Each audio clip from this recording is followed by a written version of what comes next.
Right. ఇప్పుడు మనం గాంధీ భవన్‌లో ఉన్నాం. సో, మనతో మాట్లాడడానికి ప్రస్తుతం ఎమ్మెల్సీ జీవన్ రెడ్డి గారు ఉన్నారు. సో, ఆయనతో మాట్లాడే ప్రయత్నం చేద్దాం.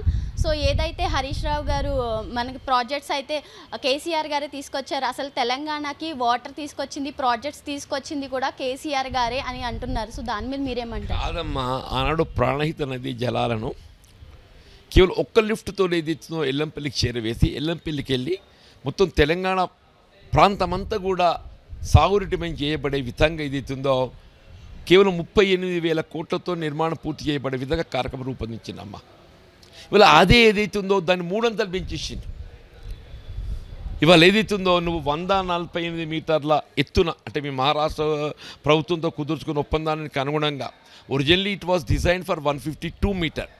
బట్ ఇవాళ తెలంగాణ ప్రభుత్వం యొక్క అసమర్థతనాల కేసీఆర్ ఏమన్నా తెలియ ఇట్ ఈజ్ 148 మీటర్ కుదించిందమ్మ. ఆ 148 మీటర్తో తరలించిన కానీ ఏదైతుందో ఒక లిఫ్ట్తో నీళ్ళు వస్తున్నాయి. దాని తదుపరి అవసరమైనట్టు కింద నిర్మాణం చేస్తే సరిపోతుంది. అట్లా కాకుంటే నీ కమిషన్ల కక్కుర్తితోని నువ్వు 48 మీటర్ల దిగువకు వచ్చి వీళ్ళ మీడిగడ్డ వద్ద ప్రాజెక్ట్ నిర్మాణం చేయడంతో బ్యారేజ్ నిర్మాణం చేయడంతో ఆ 2 బ్యారేజీలు కొట్టుకపోయి చివరికి ఏమైపోయిందమ్మా, పరువు పోయింది, తెలంగాణ పరువు పోయిందమ్మా అని చెప్పి అంటున్నా. ఇలా కృష్ణానదీ జలాలకు సంబంధించి కూడా అని చెప్పి అంటున్నాను నేను. ఇవాళ అన్నాడు ఏ పోతిరెడ్డి పాడుతోని మనం 40,000 క్యూసెక్లు నీటి తరలించకపోయినటువంటి ఒక అవకాశం లభించింది ఆంధ్ర కంటే. ఇవాళ నువ్వు 88,000 క్యూసెక్ అనుమతి ఇచ్చినావు. 88,000 క్యూసెక్ అంటే రోజుకు 8 టీఎంసీ నీటిని తరలించకపోయే విధంగా రాయలసీమ లిఫ్ట్ ప్రాజెక్ట్ నిర్మాణం చేస్తే నువ్వు నిమ్మకి నీరెత్తినట్టు ఏదైతుందో కేవలం కాగితాలు ఉత్తరాలు రాసుకుంటా నిద్రపోయినావు. ఎందుకు? జగన్మోహన్ రెడ్డితో నీకున్న ఒప్పందం. వీళ్ళ మన తెలంగాణ రాష్ట్ర ప్రాంత హక్కులు వీళ్ళ కృష్ణా గోదావరి నదీ జలాలలో వీళ్ళు బలిపెట్టింది ఎవడు అని చెప్పిన కేసీఆర్ అని చెప్పి అంటున్నా. ఈ సమాజం ఏదైతే తెలంగాణ సమాజం నేను క్షమించదు, తెలంగాణ రైతాంగం నేను క్షమించదు అని చెప్పంటున్నా నేను. ఇప్పటికైనా జ్ఞానోదయం కావాలని చెప్పంటున్నా. ఇలా హరీష్ రావు గారు నీ సొంత ఆలోచన ఏది లేదు నాయన. మీ మామ కేసీఆర్ చెప్తున్నావు గది చేస్తావు, నీది ఏముందా? ఆయన ఏం చెప్తే గది చేస్తావు. చివరిగా గీడికి వచ్చింది ఆయన. ఏనన్నా కొద్దిగా బుద్ధిగా మెదలని చెప్పని మనం చేస్తున్నాం. సో ఏదైతే ఉందో బీఆర్ఎస్ బీఎస్పీ పొత్తు ఏదైతే ఉందో ఇది పార్లమెంట్ ఎలక్షన్స్లో ఎంతవరకు ప్రభావం చూపిస్తుందండి? అంటే రాజకీయ పార్టీ స్వార్థ ఆలోచన విధానానికి ఇది నిదర్శనం అని చెప్పి అంటున్నాం. ఆర్ఎస్ ప్రవీణ్ కుమార్ గారికి ఏది సరే ఎన్నికల్లో ఆయన ఆశించిన ఫలితం పొందకపోవచ్చు, విజయం సాధించకపోవచ్చు, కానీ ఒక విధానాన్ని కట్టుబడి ఉన్నటువంటి ఒక నాయకుడిగా పార్టీ గుర్తింపు ఉంది నిన్నటి దాకా. ఇలా ప్రవీణ్ కుమార్ గారు పోయి బీఆర్ఎస్ పొత్తు పెట్టుకోవడంతోని ఆయన ఉన్న విలువ తీసేసుకుంటున్నా అని చెప్పి అంటున్నా. నువ్వు నిన్నటికి ఏం చెప్పినావు? గడీలు బద్దలు కొడతా అని చెప్పానవా? ఏం చెప్పినావు? గడీలు బద్దలు కొడతా అని చెప్పాను.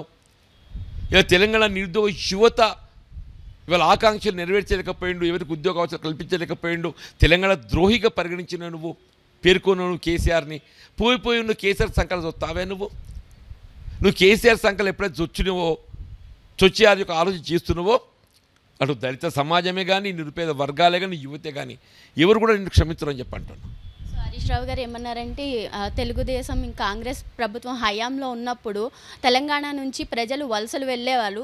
సో బీఆర్ఎస్ పార్టీ ఎప్పుడైతే అధికారంలోకి వచ్చిందో అప్పటి నుంచి ప్రజలు తెలంగాణకి వలసలు వస్తున్నారు అంటున్నారు. ఇప్పుడు హైదరాబాద్ నగరానికి ఏదైతుందో ఉపాధి నిమిత్తం రావడం సహజమమ్మా అని చెప్పి అంటున్నాను. ఆనాడు వచ్చిండ్రు, ఈనాడు వస్తున్నారు. కానీ ఉత్తర తెలంగాణ ప్రాంతంలో మేము ఆనాడు వలసలు పోయినాం, ఇవాళ వలసలు పోతున్నాం అమ్మ. మాకు ఆనాడు గల్లుబాట తప్పలేదు, ఇవాళ కూడా గల్లుబాట తప్పడం లేదమ్మా అని చెప్పి అంటున్నాను.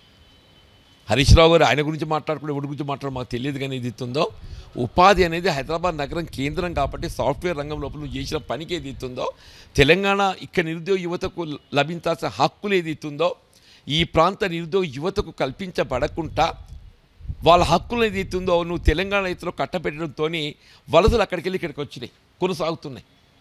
ఏ స్థానికత ప్రాతిపదికన తెలంగాణ ఉద్యమం చేపట్టబడి జరిగిందో ఆ స్థానికత నీరుగార్చే విధంగా నువ్వు హైదరాబాద్ నగరంలో ఏదైతుందో తెలంగాణ రైతులకు అవకాశాలు ప్రోత్సహించడం వీళ్ళ పరిస్థితి ఎదురవుతుందని చెప్పంటాం. కానీ అదే ఉత్తర తెలంగాణ ప్రాంతం ఇవ్వాలి కూడా మేము అదే వలస బాటలో ఉన్నాం. ఇలా మాకు ఇంత అన్నం దొరుకుతుంది అని చెప్పారంటే అదే గల్ఫ్ ఎన్ఆర్ఐ అని చెప్పి అంటున్నా. ఇలా నిరుద్యోగ యువత గల్ఫ్ బాటలు తగ్గాలి. నీ ప్రభుత్వం ఏం చేసేది 10 ఏళ్ల కాలం అది అట్లే కొనసాగింది. ఇవాళ ఏదైతుందో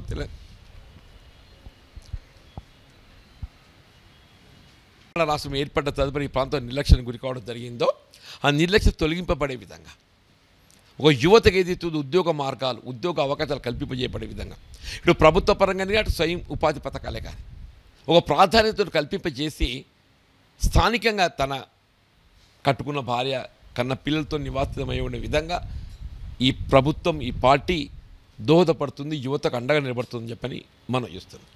థ్యాంక్ యూ. సో పార్లమెంట్ ఎలక్షన్స్లో కాంగ్రెస్ ప్రభుత్వం ఎన్ని సీట్లు వస్తాయంటారు? అంటే ఇప్పుడు చూస్తున్నది మేడం, అంటే ఇది గడిచిన 100 రోజుల ప్రభుత్వ పనితనంపై మేము తీర్పు ఇవ్వబోతున్నాం మేము భావిస్తున్నాం అమ్మా. అంటే వీఆర్ కాన్ఫిడెంట్, మేము 17 గెలవనే లక్ష్యంతో ముందుకు పోతున్నాం అమ్మా. ఏదో ఒకటి అటు ఇటు అయినా కానీ 17లో కనీసం 15 మాత్రం గెలుస్తామనే విశ్వాసం నాకుంది మేడం. బీజేపీ వాళ్ళు ఏదంటే అంటున్నారో గల్లీలో ఎవరున్నా సరే ఢిల్లీలో మాత్రం మోదీయే ఉంటారంటున్నారు. నేను నిజంగానే గల్లీలో ఎవరున్నా మంచిదే కానీ ఢిల్లీలో మోడీని తొలగించాలంటున్నాను.